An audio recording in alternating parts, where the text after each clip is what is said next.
ये आकाशवाणी है। अब आप कनकलता से समाचार सुनिए।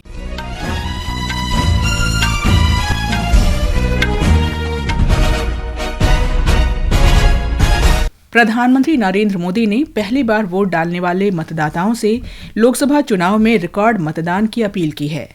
आकाशवाणी से मन की बात कार्यक्रम में श्री मोदी ने कहा कि जितनी अधिक संख्या में युवाओं की मतदान प्रक्रिया में भागीदारी होगी, देश के लिए परिणाम उतने ही लाभकारी होंगे। श्री मोदी ने कहा कि देश में लोकसभा चुनाव का माहौल है। उन्होंने मार्च में आचार संहिता लागू होने की संभावना व्यक्त की। श्री मोदी ने कहा कि मन की बात कार्यक्रम जनता के लिए और जनता द्वारा तैयार कार्यक्रम है। उन्होंने कहा कि आचार संहिता के कारण मन की बात कार्यक्रम अगले 3 महीने प्रसारित नहीं होगा।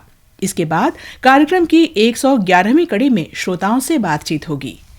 8 मार्च को अंतर्राष्ट्रीय महिला दिवस का उल्लेख करते हुए श्री मोदी ने कहा कि यह विशेष दिन देश की विकास यात्रा में महिला शक्ति के योगदान को नमन करने का अवसर है। आज भारत की नारी शक्ति हर क्षेत्र में प्रगति की नई ऊंचाइयों को छू रही है। कुछ वर्ष पहले तक किसने सोचा था कि हमारे देश में गांव में रहने वाली महिलाएं भी ड्रोन उड़ाएंगी, लेकिन आज ये संभव हो रहा है। आज तो गांव-गांव में ड्रोन दीदी की इतनी चर्चा हो रही है, हर किसी की जुबान पर नमो ड्रोन दीदी ये चल पड़ा है। हर कोई इसके विषय में चर्चा कर रहा है। एक बहुत बड़ी जिज्ञासा पैदा हुई है। प्रधानमंत्री ने प्राकृतिक कृषि क्षेत्र का भी उल्लेख किया, जहां महिलाओं ने अपनी नेतृत्व क्षमता का परिचय दिया है। श्री मोदी ने वन्य जीव संरक्षण का विषय भी उठाया। श्री मोदी ने कहा कि नए उद्यमी भी वन्य जीव संरक्षण और इको पर्यटन में नवाचारों पर काम कर रहे हैं। श्री मोदी ने भारत की विविधता का भी उल्लेख किया और मातृभाषा के उपयोग पर बल दिया। प्रधानमंत्री ने कहा कि कंटेंट क्रिएटर की प्रतिभा को सम्मान देने के लिए देश में नेशनल क्रिएटर अवार्ड शुरू किया गया है।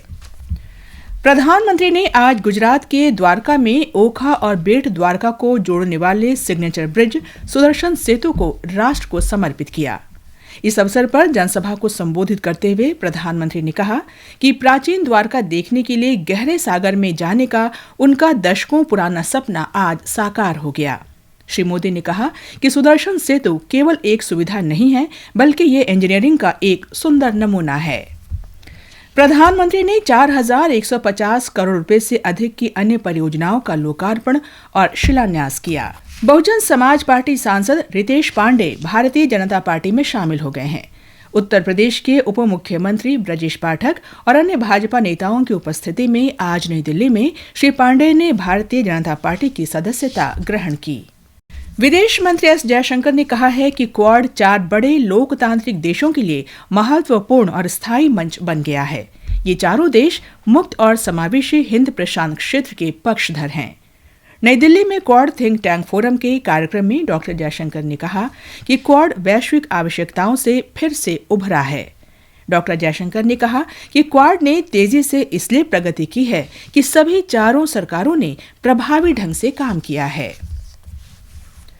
रक्षा सुरक्षा कोर का आज 77वां स्थापना दिवस है।